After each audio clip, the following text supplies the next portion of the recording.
ደስታ መጣ ሄደ አየሁት አየሁት ሀዘን መጣ ሄደ አየሁት አየሁት ሰውም መጣ ሄደ አየሁት አየሁት እኔ ነኝ ሳልሰለች ከእኔ ጋር ያለሁት። ሰላም ቤተሰብ እንዴት ናችሁ? ደህና ናችሁ? እኔ በጣም ደህና ነኝ እግዚአብሔር ይመስገን። ባላችሁበት ሰላማችሁ ብዝት ይበልኝ። እንግዲህ ሰሞኑን የተፈጠረውን በሀይሚና በብሩኬ ያለውን ክፍተት እናውቃለን ሁላችንም። ሰው ሀይሚ አሁን በሚያስያዝን ግጥም ቲክቶክ ላይ ብቅ ብላ ነበር። በነገራችን ላይ በጣም ነው የሚያሳዝነው። በነገራችን ላይ ሁሌ የምላለው የምታረጋቸው ዘፈኖች ወይም ግጥሞች ውስጤን ነው የሚነኩኝ እውነት ለመናገር ማለት ነው። እና ይህን እንደዚህ አይነት ነገር የሚያደርጉት ብዙ ጊዜ ከብሩኬ ጋር ክፍተት ካለ እንደዛ ነው ቲክቶክ ላይ ብቅ የሚሉት እሱም ማለት ነው። እና በጣም የሚያሳዝን ግጥም ነው እውነት ለመናገር። ሰው መጣ ሄደ አየሁት አየሁት እኔ ነኝ ሳልሰለች ከእኔ ጋር ያለሁት። ምን ብንሰለች መቼም ራሳችን ከራሳችን ለመውጣት ምንም እንትን የምንለው ነገር የለም። ከራሳችን ጋር መኖር ግዴታችን እስከሆነ ድረስ በቃ በዚች ምድር እስካለን ድረስ ብንጠላ ምን ብንተው ከራሳችን ጋር መኖራችን አይቀርም። እና በጣም ደስ የሚል ግጥም ነውና አዎ ደስታም ይመጣል ይሄዳል፣ ሀዘንም ይመጣል ይሄዳል። በቃ ማንኛውም ነገር ሀዘንም እንደኖረ ሀዘንተኛ ሆናችሁ አትኖሩም። ደስተኛም ሆናችሁ ደግሞ እስከ ዘላለም አትኖርም። አንዳንዴ ይከፋል፣ አንዳንዴ ይደሰታል። የሰው ልጅ በቃ ህይወት እንዲህ ነች እና ግድ ነው። የሰው ልጅም ጓደኛም ቢሆን ማንኛውም ነገር ቢሆን ያኮርፋል፣ ይጣላል፣ መልሳችሁ ትግባባላችሁ። በዛን ሰዓት ደስታ የሚመጣበትም አለ የማይመጣበትም ሀዘን በዛው ልክ ደግሞ የሚመጣበት አለ።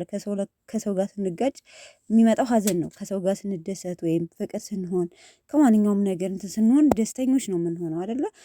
ስለዚህ ሀዘንም ይመጣል ይሄዳል፣ ደስታም እንደዛው ማለት ነው። እሱ ያያለች ያለችው በቃ ሁሉም ሄደ መጣ፣ እኔ ነኝ ከራሴ ጋር ያለሁት እስካሁን ድረስ። ሀይሚዬ እንግዲህ ለማንኛውም ሁሉም ነገር ለበጎ ነው።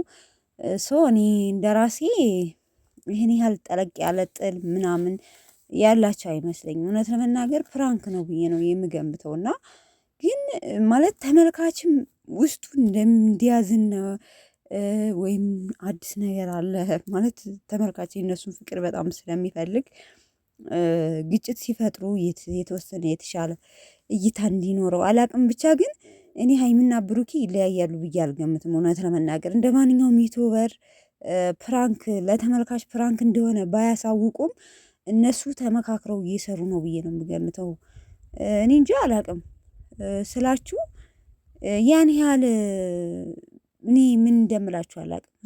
በነ ሩታ እያየን ነው በቃ በጥቅሉ ማለት ነው። እና ዩቱበሮችን ለማመን ትንሽ ይከብዳል። ግን ሆኖም ግን እነሱ የሚለቁት ሲጋጩ የሚለቁት ቪዲዮ የሚሰሩት ቲክቶክ ላይ ቪዲዮ ትንሽ ያወዛግባል።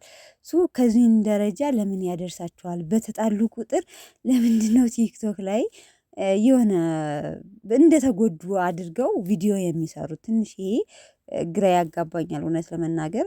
ሀይሚ ከብሩኬ ጋር ከተጣላች ህይወቷ ጭልም እንዳለባት ነው ሁሉ አርጋ የምትሰራው ቪዲዮ ቲክቶክ ላይ አይታችሁ ከሆነ ብዙ ጊዜ ማለት ነው። ናሱ ሀይሚ እንግዲህ በቅርቡ ታርቃችሁ እንደምትመጡልን ተስፋ እናደርጋለን። ሶሲም እንግዲህ የራሷ የሆነ በጣም የሚፈልጋ ፍቅረኛ ስላለ ብዙም እንትን የሚል አይደለም የሚያሰጋ ስላልሆነ ፕራንኩ ቢያናድድም ግን ያን ያህል ደግሞ ይህን ያህል ጊዜ የሚያጣላ አይደለም። እናንተ ፈልጋችሁት ከሆነ ደግሞ ወደፊትም ይቀጥላል። እኛ ተመልካች ባልነው ሳይሆን ነገሩን እንትን የምትሉት እናንተ ናችሁ። ለማንኛውም አይክፋሽ የኔ ውድ ማለት ነው።